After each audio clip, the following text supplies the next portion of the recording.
What is going on, my Super Sandwiches? Rhymestyle here. Today I'm joined by Geekdom 101 for some Dragon Ball Super Talk, and hopefully to kind of clear up the mystery or what's going on with all the timelines right now. It's a lot of confusion, but I think we've got to figure it out. And how about this? Let's start by kind of explaining something, and that's the timeline. That's first thing. This will contain spoilers for Super Episode 58, and also a little bit of the upcoming stuff too, right? A little bit, maybe. Possibly.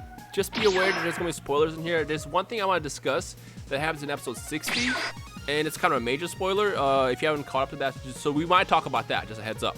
Yes, but I wanted to make sure they knew that. Yeah. Before we start, can you explain how timelines actually work in the Dragon Ball universe? Because the one thing that a lot of people are confused about right now is that there is one Zamasu, which there isn't. And there's a lot of evidence that there isn't, including one that happens in episode 60. But our theory is kind of good in the right direction of what could possibly be the outcome. But before we talk about that, can you break down how the timelines work in Dragon Ball? Pretty much, all right. Well, I'll break down how they worked before this arc, because this arc is starting to change stuff, all right? So the way they worked before this arc, and again, this is all based on, like, watching the old Dragon Ball Z. If you want to rewatch what I'm talking about, go back to Dragon Ball Z and find the episode. I don't remember the number, but it's explaining the episode where Trunks, Gohan, Krillin, and Yamcha are on the hovercraft, and they're flying, and they're talking about, like, the time travel thing and why the future hasn't changed yet. So that's the episode you want to watch. But pretty much the way it works is when you travel back in time using the time machine, you create a new timeline. So in other words, the way that Toriyama's written this is, rather than have it like be like a Back to the Future kind of effect, it's not like that. Like, if I go back in time, it's not going to affect my timeline. It'll create a new timeline. Yes. Correct. That's how it works. So basically, and it is a little bit confusing. I have a video, which hopefully you'll link, called Dragon Ball Z Time Travel Explained, which goes into explicit detail. Plus, Quinn has a 40-minute video going into more detail. So if you have time, that's worth checking out. But pretty much, when Cell went back in time and when Trunks went back in time, in the Dragon Ball Z story, it created, 4 timelines, and that's explained in Quinn's video. I'm not going to go into it right now, it takes too long, but pretty much the rules of time travel are, you go back in time, you make a new timeline, but you create a link between your time machine and your original future. So when Trunks went back to the future, to kill 17 and 18 in Dragon Ball Z episode 194, he did not go back to the, quote, Buu saga or any of that stuff. He went back to his own future. So that's, I guess, the easiest way to explain it, is that whenever you travel through time, you make a new timeline. But with Dragon Ball Super, now we have the invention or the introduction of time rings, which is kind of confusing, because time rings, it changes things a little bit. So wait, hold on, come on. You said there's 4 timelines? Yes, there are 4 timelines. Did you notice that there were 4 time rings, 4 green ones? Absolutely, yes. I didn't catch that the first time. Yeah, 4 green ones and 1 gray one. Yes. Yes, and what the gray one does is it allows you to jump into the future, so you can kind of like observe what happens. But if you do anything in that timeline, it doesn't affect your past timeline. It doesn't create another timeline. It can affect the future, but it can't affect what happens in the past, and therefore the time stream is still good. Now the green ones are created when you go back in the past and you create that parallel world. In this case, everything that happened in Trunks' timeline was different from the main one. When the androids were killed in the past, they were still in the future, so Trunks had to take care of them. That's right, yeah. It's basically a takeoff of the Stephen W. Hawking string theory, in that there are a million different possibilities. So right now, in another timeline, you and I are recording this video, but we're saying different things. Like, every decision that's made makes a new timeline. That's a Stephen W. Hawking theory. You can look that up on Wikipedia if you want to have your mind blown. Toriyama just took that concept and just made it simpler with the time travel, a time machine. But like we talked about, the time rings make it a little more complicated, because the big theory that a lot of us had, including myself, was that Zamasu of the future is the same one that fought Goku in the past. But now, based on spoilers and what they're telling us, that may not be the case. And I will say this right now in your video, I do believe that Whis, Beerus, Bulma, that conversation from Super Episode 58, is gonna be a bait and switch. I think there's more to this story. Oh yeah, there's definitely gotta be more. We don't even know, and that's one thing I want to say about the spoilers. We still don't know who Black is. No spoilers has told us what Black actually is. So this video is kind of speculatory in a way. Well, it will be, but completely speculatory. Yeah. I mean, I think the idea that we discussed before we start recording could be the right path, because again, all it takes to speculate is to figure out how the character is. And based on Zamasu, there's one thing that I kind of understand, and we all can confirm, and that's that he hates mortals. For whatever reason, for his own reasons, he thinks they need to be killed. This is his form of justice. So putting all these bits of evidence together made us come up with this theory. And this theory is that Zamasu is killing off mortals across every single timeline. So, okay, let's talk about the whole Goku Black thing. So according to what we said, because Goku fought Black, or no, not Black, because Goku fought Zamasu, this created Black in the future. But the question is how? Because these are two different timelines. How does that work? Well, the variable here is a time ring. And in fact, time ring changes everything. Exactly. The last time ring created was the one that Trunks created. So therefore, if you put on a time ring, you can zoom into that future, which basically is the future timeline that has Black in it. Yeah, so in other words, you can now cross between timelines with the time rings. Correct. So because Goku fought Zamasu, at some point in the main timeline, Zamasu, which we saw him ask Zuno, he figures out that he can create. He can create his own plan based on the Super Dragon Balls. He can get immortality, which we know he doesn't have to wait a year because he can just jump into a year ahead using a time ring to recharge the balls and ask for a second wish, which would be to create Black. Now the big mystery is why does Black still have the same key as Zamasu as opposed to having the same key that Goku had? And how did Black get a time ring? There's a lot of unsolved mysteries here. So again, the problem with this video and the whole discussion in our community now for the next like 3 weeks is that there's still a piece. Toriyama's given us 11 out of 12 slices, bro. It's pretty much the way it is. Yeah. All right. So this is the 7 theory. out of 8, whatever. This is the theory that we came up with. There are more than one Zamasu, which is kind of obvious. We do know in episode 60 that according to the titles, and this could be wrong, this could be a bait and switch as well, Beerus kills present timeline Zamasu just to kind of prevent anything crazy from happening. Yeah, essentially what happens is Zamasu successfully kills Gowasu according to the TV guide, and then Beerus is like, screw this, and then hops in there and kills Zamasu. But again, there's a couple of questions here. Number one, how could Beerus kill Zamasu if he is an immortal? Did he not yet make that wish? That's where it gets interesting. Yeah, right? I don't think he's made the wish yet. Yeah. But what I think will happen in one of the timelines is we do get an immortal Zamasu, we do get Black, and I feel like because of the ability of using time rings, Zamasu will hop from timeline to timeline to timeline to timeline and tell every single Zamasu in that timeline to carry out the plan. So the ultimate Zero Mortals plan, which is going to be revealed in like 4 weeks, episode 61, I think. I think ultimately second week of October, I think ultimately what the plan here is Zamasu is going to basically connect with every single Zamasu in the future. I mean, it makes sense because future Zamasu, when he saw Goku, he says, oh, we get to fight again. But they've never met, technically. And this is why a lot of people thought that the future Zamasu was a past one. But in reality, he did technically meet him, just a different timeline one.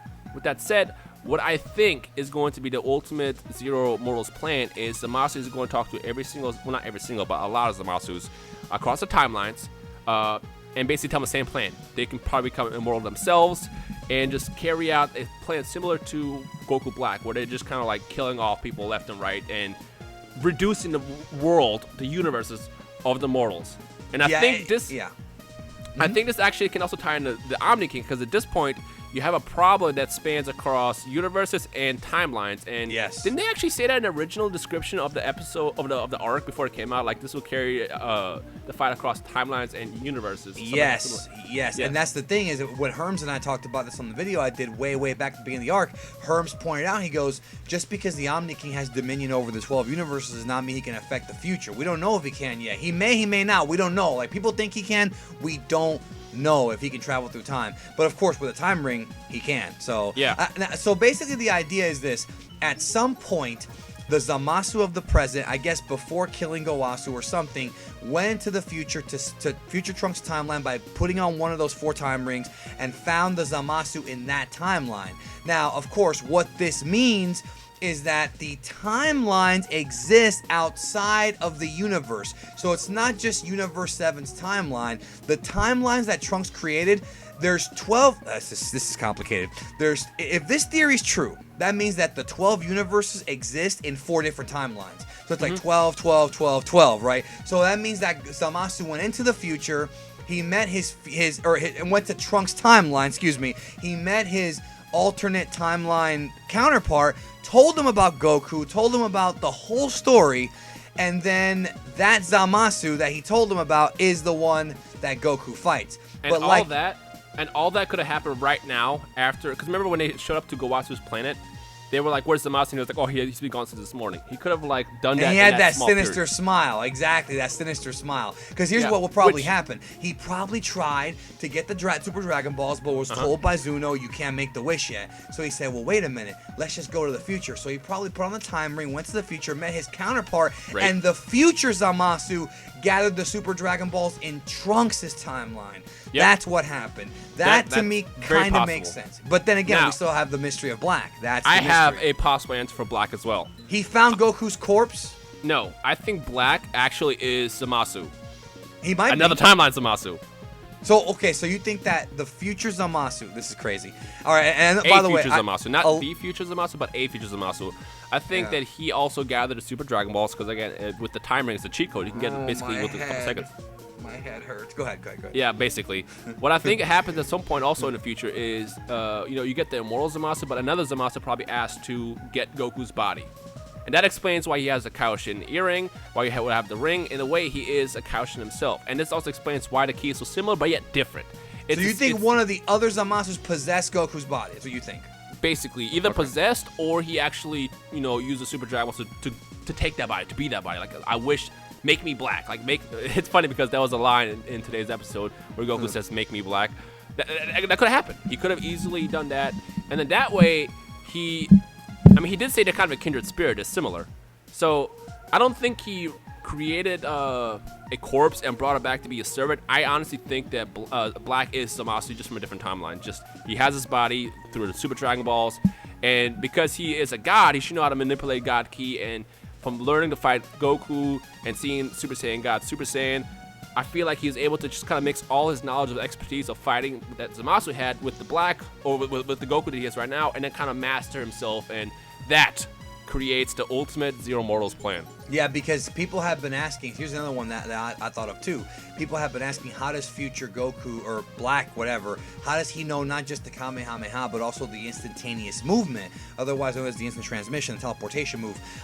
If they do possess Goku's body, it could be possible that maybe they inherited all of Goku's knowledge, and Goku in the future or Goku in the present both went to Planet Yardrat and both learned that move, so that could be how he knows that move. He should have learned that move in the future because he died after coming back from Namek. That's what I'm talking about. That's what I'm saying. Yeah. That would make sense if he did that. Like, it could be possible that Zamasu goes to Trunks' future and he's like, well, where's Son Goku? And then he finds out from someone, oh, Son Goku's been dead forever. Maybe even I don't know who it is. And then he goes, really? And then he goes and he digs up his body and he's like, okay, we're going to counterfeit his whole thing is like, not only am I going to screw up the universe or whatever, the multiverse, but I'm going to do it using Goku's avatar to kind of like, frame him in a weird way. Right. To kind of disrespect him, Either way, what I find funny about this is that I don't know about you, but I know I was thinking that Dragon Ball Super should be a little bit more complex because, it is a kid's show, but it's also aimed at all the nostalgia people from Dragon Ball back in the day. But I'm like, this is a little too complex now, bro, because look, you got a couple of grown men. See, I feel weird because we got a lot of kids that watch Super, and I'm sure they're confused. You got grown men spending hours talking about this now, trying to figure it out. I just hope there's no plot holes. I just really want this to all make sense at the end of the day. Yeah. And one more key, and this is a complete speculation guess again, of linking Zamasu with Black is they both use the blade. The psionic blade, yeah, exactly. Use the blade, yeah. That's another reason for why I think it's got to be him. It's just in a different timeline. Dude, so I don't know. Do me a favor, contact Namco Bandai and tell them to call that move the Psionic Blade, so I can get credit for it because I came up with that name. That would be immortalization for me, bro. I'd be an immortal. Dragon Ball Xenoverse 2, when they get the pink hair, if they do it for DLC with the Psionic Blade, and they call it Psionic Blade, dude. Go ahead. Sorry, I'm marking out. Unfortunately, we won't know the answers about this for the next couple weeks. They're skipping next weekend, which I believe is September 19th. And then the series comes 17th, back. 18th, yeah. Yeah, so the series comes back a week after that, where we get the Protect Gowasu episode. And then after that is going to be the big one of what we just said, where Beerus apparently kills present timeline Zamasu. But again, we don't know if he actually kills him or if that's kind of a bait and switch, which Toei has done to us a couple times now in this arc. At this point, all we have is our theories and basically patience. Yeah. With that said, so to wrap it up, do you want to wrap it up or I'll wrap it up? I was going to wrap it up real fast. I was going to say, with that said, if you have any theories of your own or what you think could be the possibility, making sense of the timelines, feel free to drop it down below. But for now, the series is getting hyped. And I love how there's an actual feel of a threat, because if it is true that there's many Zamasus across timelines basically killing off mortals, that's a big deal. That's a huge deal. And now then you have to involve the other gods of destruction and other important people. That could be like the precursor to the, Omniverse tournament. We're gonna say. Yeah, I mean, you're not just dealing with one Zamasu, you're dealing with like possibly infinite. I mean, all it takes is Zamasu to jump into the timeline and tell one Zamasu, hey, I need you to jump in timeline and then do this, and then basically rinse and repeat. For all we know, each Zamasu told a Zamasu to jump in the timeline and then tell them about this plan and then create this like crazy plan that's killing off literally mortals across time and space, and that's insane. Because didn't Black say he's already killed off a lot of mortals, right? When he in the monologue, yeah. He did, yeah. Yeah, that's the thing, is you have to think about this fourth dimensionally, because when you're dealing with time travel, you have to think about it fourth dimensionally, in that there's time travel. So we don't know what happened in those 17 years. Yeah, Black could have done it. So just to once again get through everybody's head and mine. All right, I'm doing it for myself here. Zamasu, before he went back to visit Gowasu when Goku was there, went to the future timeline, talked to his counterpart, and told him the plan. And it's kind of like the one with Jet Li, as complicated as that might seem. If anybody remembers that movie. And then that Zamasu's the one that Goku fought in the future. That's immortal. Yeah. Anyways, before we talk our heads off, let us know your thoughts in the comment section below on what we think, or what you think about what's going on. Any ideas you have.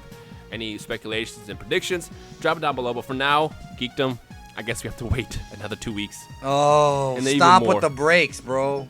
But you know what? I hope the series goes on forever, bro. Like, I really... How are they going to top this arc, bro? Like, I know everybody wants Planets the Doll and, more Hit. We want Hit to come back. Yeah, we'll see. We'll see. We'll see. I mean, all I know is at this point, we need Omnikin to step in, because if that is a theory, or that is the case that's happening with the multiple Zamasus, he's got to step it in and be like, yo, this has got to stop. And I feel like what's going to happen, and I hope this doesn't happen, because this would be like a cop-out, easy way out, is they'll... I have an idea, actually, but go ahead. They'll have Omnikin step in, remove all the Zamasus in the future timelines, and keep one because Goku wants to fight him.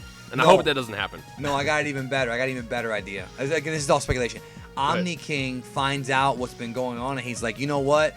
I'm just going to destroy everything. And Goku steps up. This is what he does. They pull up Matrix Revolutions. He steps up to the Omni King and goes...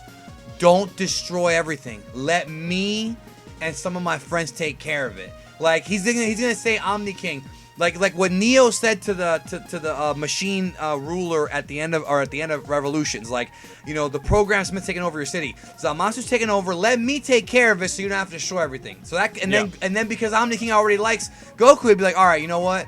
You take care of it. I won't destroy all universes. I'm not going to wreak havoc. I'm not going to kill everything. You go ahead and take care of it. I'll let you do it. And then Goku kind of, in a way, saves the multiverse by stepping up to fight Zamasu and Black versus having Omni King do it. I think that works out better. I think now we don't have to worry about Omni King getting involved, because Goku can say, no, I'll take care of it. And, there you go. That could work too.